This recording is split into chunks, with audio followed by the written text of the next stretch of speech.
So hello guys, welcome back to my channel. बहुत time बाद कोई वीडियो मैं बना रही हूँ और ये वीडियो कोई मतलब ऐसी ही नहीं है कि मैं कुछ कर रही हूँ उसमें कोई चैलेंज वगैरह हो। ये वीडियो है मेरे एक्सपीरियंस की। देखो भाई, मैंने अपनी शॉर्ट वीडियो में आप लोगों को एक इन्फॉर्मेशन दी थी, जिसने मेरी शॉर्ट वीडियोस देखी होंगी, कि उसमें संभल में होने जा रहा था एक इवेंट 12 जुलाई को। और उस इवेंट में आपको काफ़ी सारी चीज़ देखने को मिलने वाली थी। Banarasi sari, suits, bags, jewelleries और भी बहुत सारी चीज़ें थी जो वहाँ पर लगने वाली थी। सो बेसिकली मैंने वो आपको दिया था इन्फॉर्मेशन। तो उसी इवेंट में मैं गई थी एज अ एंकर बन के।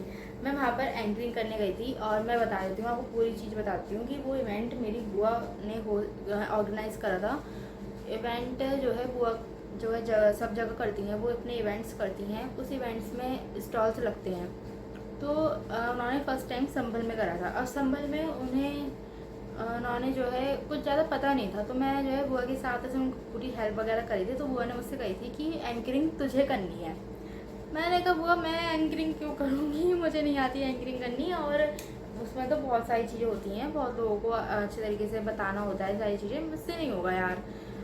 तो बुआ कह रही थी कि नहीं तुझसे होगा। उन्होंने मुझे ऐसे कॉन्फिडेंस वगैरह दिया कि तुझसे हो जाएगा और मेरे इवेंट की एंकरिंग तुझे ही करनी है। मैंने गाइस अपनी लाइफ में केवल 2 बार एंकरिंग करी है। एक एनिवर्सरी में जो मेरे खुद के नाना नानी की थी, एक अपने स्कूल में है। 2 बार हुई। 2 बार अब स्कूल मुझे भाई, मेरा इंटर हो चुका है, बहुत टाइम हो गया उसे। और नानी नाना की एनिवर्सरी को 2 साल हो गए। ठीक है। तो अब उन्होंने कहा भाई, मेरे को पहले तो बहुत नर्वसनेस थी कि मैं कैसे करूँगी, क्या होगा। लेकिन धीरे धीरे बुआ से बात भी होती रही, सारा हम लोगों ने ऐसे काम वगैरह भी करा साथ में। तो अब मैंने स्क्रिप्ट वगैरह तैयार करी, बुआ को काफ़ी अच्छी लगी। तो मैंने कहा, मैंने उन्हें थोड़ा बहुत बताया भी मैं ऐसे ऐसे करूँगी। अब उन्हें अच्छा लगा, लेकिन मेरे को भी धीरे धीरे कॉन्फिडेंस आने लगा। लेकिन जब मैं वहाँ पर पहुँची ना इवेंट पे, मैंने कहा अब तेरी इतने सारे लोग आएंगे और मैं क्या कैसे करूँगी। मुझे इतनी नर्वसनेस हो गई गाइस कि अभी देखो कैसा हो रहा है, बता रही हूँ तब भी कि बहुत ज़्यादा नर्वस हो रही थी मैं। भाई मैं सोच रही थी कैसे स्टार्टिंग करूँ, क्या बोलना है शुरू में, क्या होता है भाई, क्या होता है। लेकिन भाई मैंने अपने अंदर हिम्मत लाई और मैंने एंकरिंग स्टार्ट करी। ठीक है। और गाइस ऐसा होता है जब नहीं पता होता है। मैंने सबसे पहले उन्होंने लकी ड्रॉ रखा था, तो उन्होंने कही थी हमें स्टार्टिंग की लकी ड्रॉ की इंफॉर्मेशन देने से है करनी है। तो मैंने इंफॉर्मेशन दी, नहीं बोला गया सही से, मतलब बोला, लेकिन आवाज़ थोड़ी इसमें वॉल्यूम मेरी लो थी थोड़ी, मुझे जबकि हाई रखनी थी। तो फिर अब क्या हुआ, मैंने कहा नहीं भाई ऐसे काम नहीं चलेगा, मैं थोड़ा ऐसे अच्छे से करती हूँ, है ना। तो मैंने जो है स्टार्ट करा अपना एंकरिंग करना। मैं जो भी लिख के गई थी मैंने जो है बोलना शुरू करा। वहाँ पर आई, मुझे स्टार्टिंग में कोई भी नहीं जानता था, कोई भी, मतलब किसी को नहीं पता था कि मैं कौन हूँ, मेरा क्या नाम है। क्योंकि मैंने तब तक अपने जो मेन लाइन थी जो हमें बोलनी थी वो बुआ ने कही थी मिडिल में बोलेंगे जब क्राउड अच्छा होगा तब। तो मैंने वो नहीं बोली थी, तब किसी को मेरा नाम भी नहीं पता था और कोई इसको पूछ भी नहीं रहा था कि तुम्हारा क्या नाम है। मैंने जितना मुझे था मैंने उतना करा। स्टार्टिंग तक कोई नहीं जानता था, कोई इतना रिएक्ट नहीं कर रहा था, किसी का कोई रिस्पॉन्स नहीं था। बट जब मिडिल पार्ट आया इवेंट का, मिडिल पार्ट से मेरा मतलब है इवेंट 11 बजे शुरू हुआ था, जैसे ही 12:30-1 बजे मिडिल पार्ट आया। और उस समय तक मैंने अपने आप को इतना इम्प्रूव करा है कि मुझसे लोग ये पूछ रहे हैं कि बेटा तुम क्या प्रोफेशनली एंकरिंग करती हो। प्रोफेशनली से मतलब आप समझ ही गए होंगे, वो पूछना चाह रही थी कि मैं क्या इवेंट्स में एंकरिंग करती ही हूँ, उनका ये मतलब था। और काफ़ी लोगों ने तो मुझसे ये तक पूछा कि आप केवल इवेंट्स में एंकरिंग करती हैं या फिर बर्थडे पार्टीज़ और क्या कहते हैं एनिवर्सरी वगैरह और वेडिंग्स वगैरह में अगर हम आपको एंकर के तौर पे बुलाएं तो आप क्या करेंगी। भाई पहले तो मेरे दिमाग ही काम नहीं करा कि मैंने कहा भाई मुझसे पूछ के रहे हैं। मैंने कहा इतनी अच्छी तो अभी नहीं हो रही है मुझसे, मैंने कहा क्या पूछ रहे हैं ये भाई। मैंने कहा नहीं नहीं ये जो है मैं ऐसे तो नहीं करती हूँ, मैं जो है मेरी बुआ का इवेंट है तो इसलिए मैं एंकरिंग कर रही हूँ। तो यार ओ वाह आप बहुत अच्छा एंकरिंग कर रही हो भाई, मैंने कहा बहुत अच्छे से बोल रहे हो आप, थैंक यू कह के हो गया अपना। लेकिन यार पता है एक पार्ट इसमें ऐसा भी आया कि इसमें जो है मैंने एंकरिंग बहुत करना शुरू करा, अच्छे से करा। और बीच आंटीज़ जो है मुझे बुला के अब ये नहीं पूछ रही थी कि तुम करती हो नहीं करती हो। अब मुझसे आंटीज़ जो थी क्योंकि सारे स्टॉल्स लेडीज़ ने लगाए थे, तो वो मुझसे कह रही थी कि वाह बेटा बहुत अच्छे से कर रहे हो, ऐसे ही करते रहो। और कुछ लोगों ने तो मुझसे फिर ये भी बोला कि देखो हमारे स्टॉल्स पे ये है, इसको इसके बारे में जो भी नए विजिटर्स हैं उन्हें बता दो। मैंने वो भी बताना शुरू करा। मैंने ये भी बताना शुरू करा कि इस स्टॉल पे इतनी सेल लगी है, इतने आवर्स तक। ये मैंने लकी ड्रॉ के बारे में बार बार बोलना था। मैंने कुछ गेम्स भी खिलाए। भाई गेम पता है, मैंने जो गेम पहला गेम खिलाया उस वो गेम था कि किस लेडी के पर्स में पैसे और फ़ोन को छोड़कर दुनिया भर का सामान है। यार लेडीज़ क्या होती है ना कि छोटा बच्चा है, अरे उसकी बॉटल भी रख लो, इसका खिलौना रख लो, इसमें शॉपिंग में देख करेगा, हैंकी भी रख लो, ये भी रख लो, वो भी रख लो, सब कुछ रख लो। भाई एक लेडी के पर्स में निकली 50 चीज़ें, समझ रहे हो। और उसका हैंड बैग का साइज़ है इतना इतना था, इतना। वो बड़ा वाला हैंड बैग भी नहीं था, छोटा वाला हैंड बैग में उसमें 50 चीज़ें थी, 50 चीज़ें थी। और उसमें 10 चीज़ें सेम थी, तो 40 चीज़ों की वजह से वो विनर विनर रही। भाई साहब मैंने कहा तो बैग में, और एक लेडी का भाई मैं तुम्हें बताती हूँ, वो जो है उसका भी छोटा सा ही हैंड बैग था, वो उसने सबसे पहले निकाला।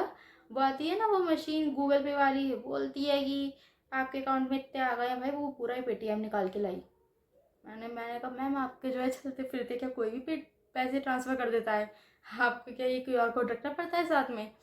कही नहीं नहीं, वो तो ले आई थी। मैंने कहा अच्छा ऐसे ही लोगों का मन करे तो ले आए, वाह वो। लेकिन वो फिर आंटी जो है जीती, जिनके बैग में 50 चीज़ें थी, वो जीती। फिर मैंने ऐसे और गेम्स खिलाए वहाँ पर।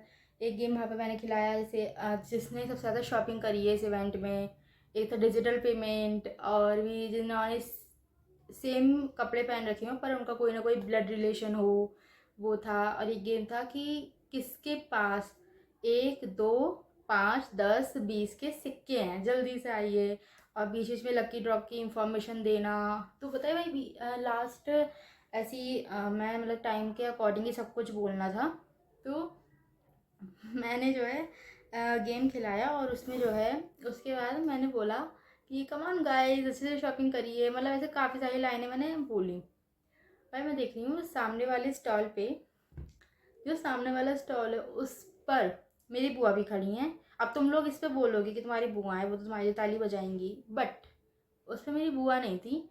बुआ के साथ साथ और भी अननोन लोग थे, जिन्होंने क्या कहते हैं मुझे मेरे लिए क्लैप करा। भाई मैं देख रही हूँ मेरी बुआ वाले थे, मैंने जब बोला तो उन्हें अच्छा लगा, उन्होंने ऐसे दोनों हाथ पकड़ के मेरे लिए क्लैप करा है और ऐसे ऐसे करा। काफ़ी लोगों ने करा। और भाई सबसे अच्छा पार्ट पता है इसमें क्या था? सबसे अच्छा पार्ट इसमें ये था मेरे लिए, जो मेरे लिए थोड़ा ऐसा प्राउड प्राउड भी मुझे लगा अपने ऊपर, कि मुझे पहली बार अपने ऊपर प्राउड लगा कि भाई मैंने इतना अच्छा करा, कि मेरी मैम भी वहाँ पर आई थी। मैं उन्हें नहीं पहचान पाई पर उन्होंने मेरे को पहचान लिया, क्योंकि मैं नहीं पहचान पाई, मैं बहुत छोटी थी। उन्होंने मुझे प्ले ग्रुप से यूकेजी तक पढ़ाया है बस। अब मैं कैसे उनकी शक्ल याद रखूँगी? मैं यहाँ पर हो गई 19 साल की, वो मैं कैसे याद रखूँगी? बट जैसे जब वो उन्होंने भी स्टॉल लगाया था अपना, लेकिन स्टॉल उनके स्टॉल पे कोई और बैठा था, वो शॉपिंग कर रहे थे। तो उन्होंने मुझे देखा ना, कह रहे अरे ये तो काव्या है। मैं ऐसे बोली थी ये तो काव्या है, वाह। फिर मैं उनसे मिलने भी गई, मुझे बुलाया तो मैं उनसे मिलने गई। कह रही वाह तुम ये तो बड़ा अच्छा करा तुमने, तुम ये स्टार्ट कर दिया है मतलब करना है एंकरिंग। मैंने कहा नहीं मैम ये मेरी बुआ हैं इसलिए मैं इनके इवेंट में कर रही हूँ भाई। लेकिन यार पता है इन सब चीज़ों से हमारे अंदर क्या क्या नई नई स्किल्स हैं वो सामने आती हैं। अगर हमारे अंदर कोई भी हिडन टैलेंट है तो उसे मुझे ऐसा लगता है इस चीज़ को करने के बाद कि हमें उसे नहीं हिडन करके नहीं रखना चाहिए, छुपा के नहीं रखना चाहिए, हमें उसे सामने लाना चाहिए। तो लिटरली एक आंटी मेरी इस चीज़ से इतना खुश हुई कि उन्होंने जो है मुझे गिफ्ट के तौर पर पेन दिया, समझ रहे हो। मतलब उन्होंने स्टॉल्स का, मैं बाद में रिव्यू लेने मतलब रिव्यू लेने गई थी, फीडबैक वगैरह कि आपको कैसा लगा यहाँ पर, आपने फर्स्ट टाइम स्टॉल लगाया। तो मैं उनसे पूछने गई थी, तो उन्हें मेरा तो मैं उनसे भी पूछने गई, कविता नाम था, कविता जी उनका नाम था। तो मैं गई तो उन्होंने जो है मुझे गिफ्ट के तौर पे पेन गिफ्ट कर दिया। अब तुम कहोगे पेन ही तो गिफ्ट करा है, लेकिन भाई जब वो स्टॉल ही उस चीज़ का लगा रही है तो वो यही तो करेंगी ना। मतलब जो जो जिस चीज़ का स्टॉल लगा रहा है वही तो वो गिफ्ट करेगा ना। और मतलब उनके पास काफ़ी सारे डिज़ाइनर पेन भी थे, और कुछ तो ऐसे ज्वेलरी वगैरह का भी उन्होंने दो चीज़ लगाई थी, डिज़ाइनर पेन ज्वेलरीज का लगाया था उन्होंने। तो मुझे वो गिफ्ट करा, वो काफ़ी सुंदर है, मैं आपको दिखाती हूँ। उन्होंने मुझे ये वाला पेन गिफ्ट करा है, है ना। और पता है वो पूरा अपना स्टॉल ऐसे समेट चुकी थी, और जैसे मैं उनसे गई तो मैंने थोड़ी बहुत बातें करी, उन्होंने पता है पूरा बॉक्स वगैरह रख दिया था। तो बॉक्स को उन्होंने निकाला, एकदम से खोला और बस मुझे ऐसे ऐसे पकड़ा दिया, लो बेटा मेरी तरफ से तुम्हारे लिए, तुमने बहुत अच्छी एंकरिंग करी और बहुत अच्छा लगा मुझे, और तुमने जो बीच में गेम्स खिलाए थे वही बहुत बढ़िया लगे। तो उन्होंने मुझे पेन गिफ्ट करा भाई साहब, मैंने इतना मना करा लेकिन कहीं थी ये मेरी तरफ से तुम्हारे लिए, तुम्हारी एंकरिंग का गिफ्ट है भाई। और एक आंटी ने तो मुझे ना, उन्होंने handmade chocolates, brownie, muffins, cookies, नमकीन इन सब का लगाया था। तो उन्होंने जो है मैंने मुझे उनका काफ़ी बढ़िया लग रहा था, देखने से ही बढ़िया लग रहा था। मैंने कहा भी था कि मैं आंटी आपसे लूँगी, बाद में लूँगी। उन्होंने मुझे ब्राउनी मफ़िन और मतलब ब्राउनी मफ़िन और चॉकलेट्स ली थी मैंने उनसे। ब्राउनी भाई उन्होंने अच्छी दी थी भाई, मैं खा चुकी हूँ अभी, लेकिन भाई इतनी बढ़िया थी, इतना गजब टेस्ट था ना, मज़ा आ गया भाई खा के। भाई चॉकलेट का तो उन्होंने ऐसे कर रखा था, चॉकलेट उन्होंने चॉकलेट के ऊपर से लेयर थी, काफ़ी अच्छी मोटी लेयर थी, अंदर खजूर जिसे इंग्लिश में डेट बोलते हैं वो, और उसके अंदर भी या तो आपको काजू मिलेगा या एलमंड मिलेगा भाई। और इतनी बढ़िया कोटिंग कर रखी थी उन्होंने चॉकलेट की, मज़ा आ गया। मैंगो मैंगो मफ़िन लिया था मैंने उनसे, अरे वो भी बहुत सॉफ्ट, इतना बढ़िया था अंदर से। और ब्राउनी भी उनकी बहुत ही मतलब साफ पता लग रहा था कि हैंडमेड है। और कुछ ऐसा बाहर से जैसे भी देखोगे, बाहर के से यूजुअली बाहर की बहुत ज़्यादा सॉफ्ट भी होती है, क्योंकि शायद उसमें ईस्ट मिलाई जाती है। जब मैंने उनकी खाई तो मेरे को समझ में आ गया कि इन्होंने ईस्ट नहीं मिलाई है, उन्होंने सारी चीज़ें घर की यूज़ करी हैं। कि वो नॉर्मली से बहुत ही थोड़ी सी हार्ड थी, बहुत थोड़ी सी वो थी हार्ड, लेकिन वो चीज़ उसका टेस्ट यार इतना अमेजिंग था, इतना बढ़िया टेस्ट था, बहुत ही अच्छा टेस्ट था उसका भाई। ऐसे कर करके मैंने अपना पूरा दिन कंप्लीट करा भाई। पता है लिटरली काफ़ी अच्छा लगता है जब आपकी मेहनत सफल हो जाती है। मैं और मेरी बुआ 2 दिन से लगे हुए थे, 2 दिन से तो संभल में लगे हुए थे, कभी इधर जाना कभी उधर जाना, वरना एक दिन, 1 तारीख 1 जुलाई से लेकर 12 जुलाई तक बहुत ही टेंशन थी कि कैसे क्या होगा। और मेरी बुआ आई थी 11 जुलाई को, और फिर हम लोग पूरे दिन वहीं रहे हैं, सारी अरेंजमेंट्स कराई हैं, सारी जो है काउंटर सही से लगवाए हैं, क्या क्या कैसे कैसे होना चाहिए वो सब सही से लगवाया है, बैनर लगाए हैं। और फिर 12 जुलाई को अपना था इवेंट, 12 जुलाई को भी हम बहुत देर तक निपटे भाई। हम लोग 12 जुलाई को बल्कि हम क्या 11 बजे तक निपट गए थे, एंड उससे एक रात पहले 11 जुलाई की रात को हम 12 बजे तक भी नहीं निपटे थे। मैं अपने घर 12 बजे आई हूँ लिटरली भाई। मैं सारी उनको अपना सब कुछ दिखा के सारी चीज़ें डिसाइड करके मैं 12 बजे अपने घर आई हूँ। फिर अगले दिन मैं सुबह को जल्दी उठी, सबको जल्दी जल्दी करा और वहाँ पहुँची। फिर जाके कहीं मुझे ऐसा लगा कि हाँ भाई शांति मिली।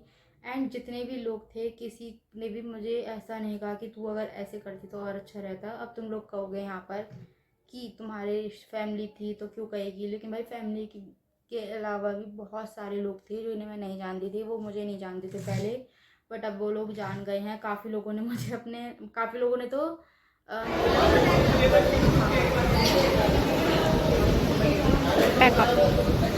अगर आप कर सको तो आप जो है हम आपको बताएंगे, अगर आप कर सको तो जो है आप बता देना, है ना। तो मैंने कहा भाई नंबर चलो दे देते हैं कुछ लोगों को दिया है मैंने अपना नंबर, वो लोगों ने मुझे अपने कार्ड पकड़ा दिए।